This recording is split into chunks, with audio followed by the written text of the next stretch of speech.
Bienvenidos a Terapia de Pareja. Hoy hablaremos acerca de la violencia en el hogar. Quédate en los próximos minutos en este podcast. Hablando acerca de la definición acerca de la violencia en el hogar, podemos definir de que la violencia física existe y otro tipo de violencia que nos deja huellas evidentes, y son las torturas sin sangre, sin marcas físicas. El maltrato psíquico degrada lento pero progresivamente. La mente de la víctima está violentada, unida a la no violencia física, y va originando un deterioro psíquico progresivo que finaliza en los expertos que lo dominan síndrome de la mujer maltratada. Así es. La violencia en el hogar, entonces, se podría definir de la siguiente manera, ¿no? De que se excluye de la libertad y de que se hace miembro serio hacia un enrudimiento de acto progresivo contra la integridad de la persona. El abuso psíquico, por otra parte, suele seguir una estrategia que ataca 3 veces al aspecto físico, un ataque social que intenta romper con la familia, las amistades, el trabajo. Un ataque contra las conexiones de identidad del pasado, cortando con recuerdos y relaciones. Un ataque hacia la identidad actual, con críticas y reproches en privado.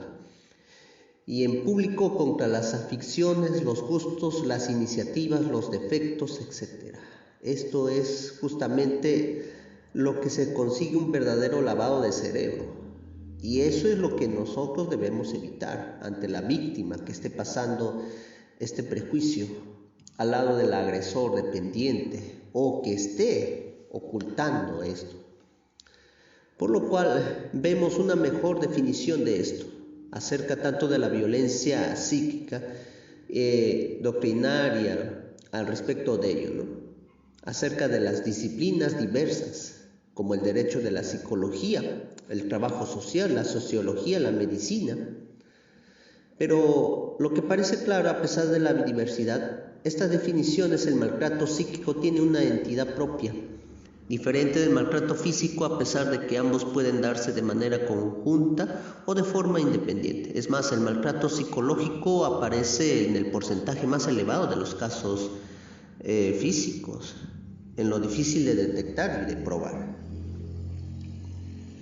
El problema surge para identificar y definir las conductas que realmente apenan decirlo, pero afectan la integridad del ser humano, la identidad del ser sancionadas penalmente, pero no son suficientemente graves para provocar la intervención de la justicia.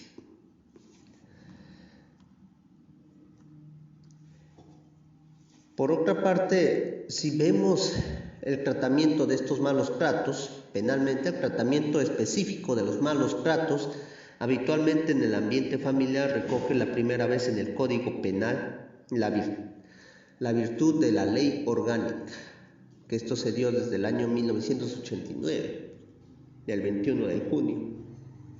Pero no obstante, este momento sólido no solamente castigo físico habitual dentro del entorno familiar, no incluye a los ascendientes del sujeto compasivo, sino realmente la legislación española, o al menos lo que se pudiera equipar hasta ese momento de las agresiones en el ámbito familiar, que se castigaban como sucesivas falsas lesiones sin que se reintegren la merecida respuesta penal, porque esto ya ha ido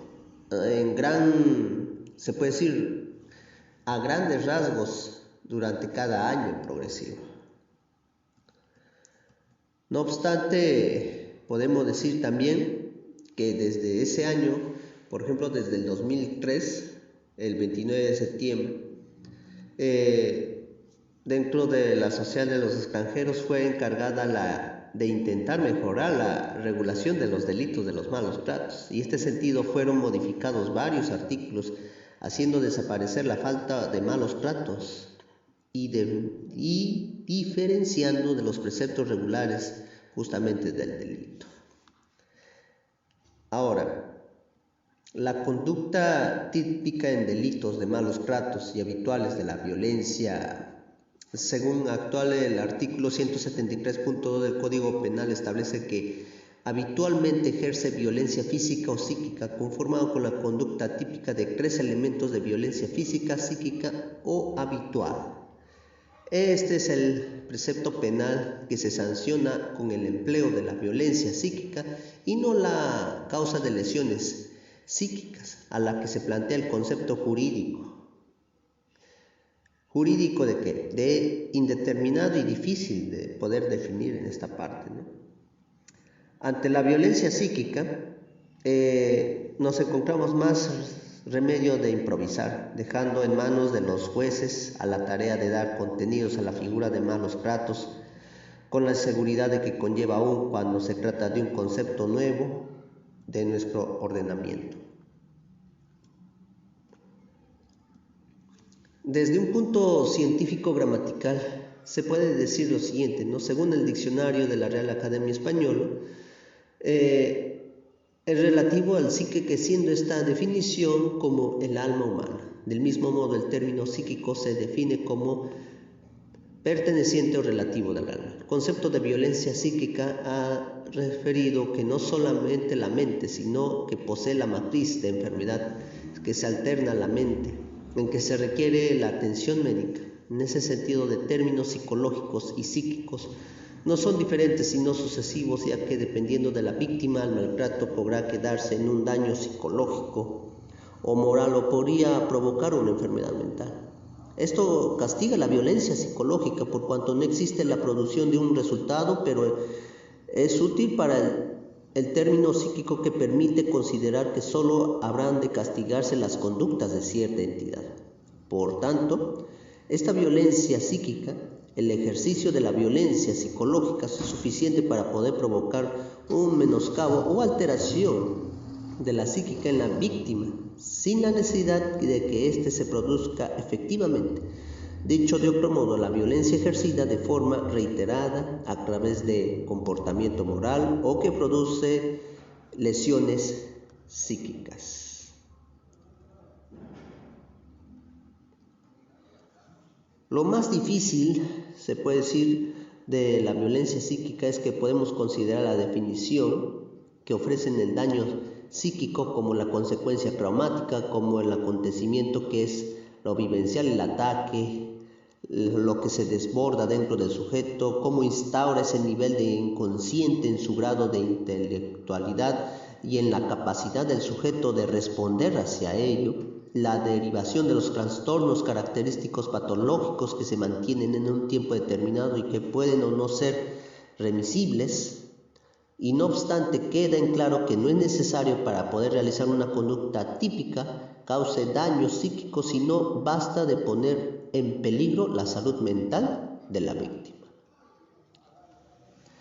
Así es, querido amigo, querida amiga, si estamos pasando por momentos muy desafiantes de la vida, en este sentido necesitamos avisar, llamar a la línea 100 y no te puedas callar, porque realmente la violencia afecta a toda la integridad del cuerpo humano, físico y mental. Así que recurre una mano ayuda, estamos para poderte ayudar. Terapia de pareja. Muchas gracias.